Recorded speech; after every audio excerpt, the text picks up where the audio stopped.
nama saya Nurul Safika dengan NIM A1C223084 kelas C angkatan 2023. Di sini saya akan membuat video mengenai tindakan pap smear dan IVA serta pemeriksaan sadari. Adapun pengertian IVA dan pap smear. IVA adalah pemeriksaan visual langsung menggunakan asam asetat untuk melihat adanya kelainan pada serviks, sedangkan pap smear yaitu pengambilan sampel sel dari serviks untuk diperiksa di laboratorium. Keduanya bertujuan untuk mendeteksi kanker serviks pada wanita.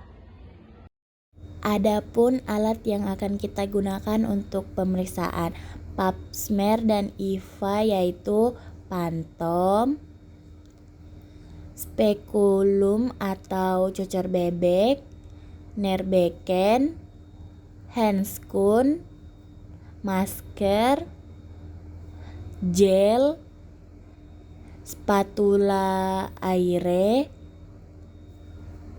dan objek gelas,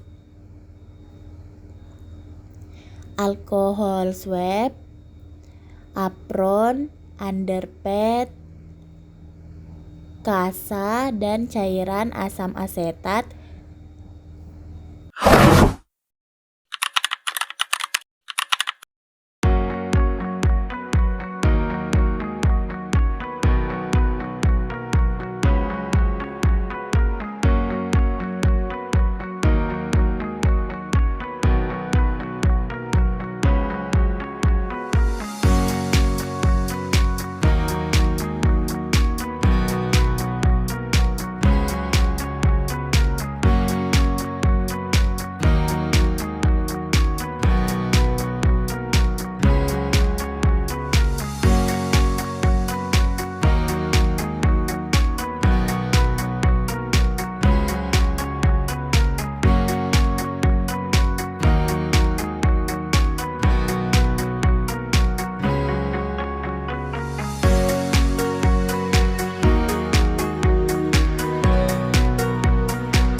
Pengertian sadari adalah pemeriksaan atau perabaan sendiri untuk menemukan timbulnya benjolan abnormal pada payudara.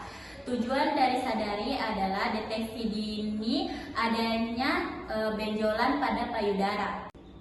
Adapun alat yang akan kita gunakan yaitu pantong payudara, bantal, dan cermin. Persiapan diri mencuci tangan dengan 6 langkah.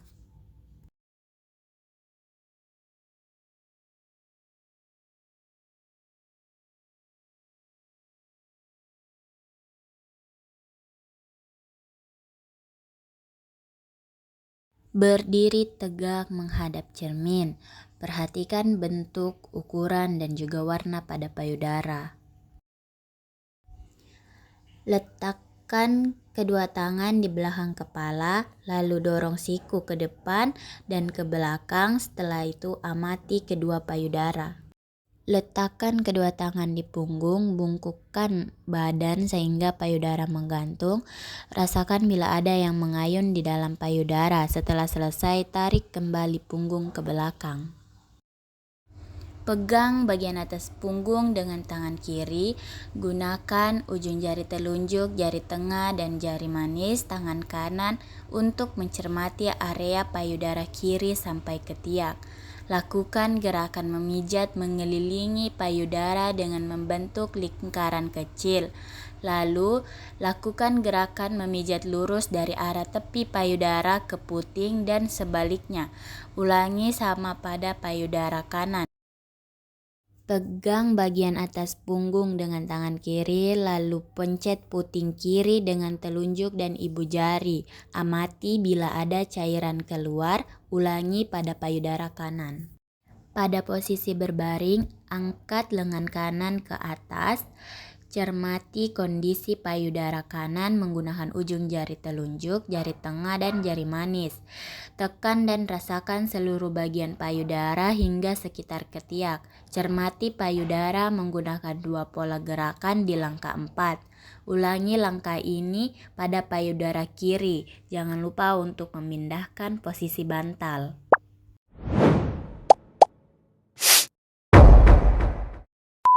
Selamat siang Bu Eca, perkenalkan saya Nurul, perawat dari Puskesmas. Saya di sini ingin memberikan informasi sedikit mengenai suntik KB. Waktunya sekitar 15 sampai 20 menit kalau Ibu tidak keberatan. Siang juga Bu, boleh. Saya juga memang lagi bingung pilih KB yang cocok. Terima kasih Bu. Sebelumnya saya ingin tahu dulu, apakah Ibu pernah menggunakan alat kontrasepsi?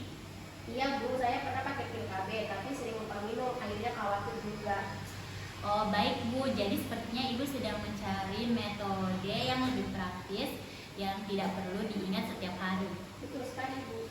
Baik Bu, di sini kan ada leaflet. Nah, di dalam leaflet ini dijelaskan salah satu metode yang cocok dengan kebutuhan Ibu adalah suntik KB atau injeksi kontrasepsi. Nah, cara kerjanya itu menyuntikkan hormon yang bisa mencegah kehamilan. Suntik ini ada 2 jenis, yaitu suntik 3 bulanan dan suntik 1 bulanan. Kalau suntik 1 bulanan itu mengandung 2 hormon progestin dan juga estrogen. Sedangkan yang 3 bulan sekali itu hanya mengandung progestin, yang ini cocok juga untuk ibu menyusui.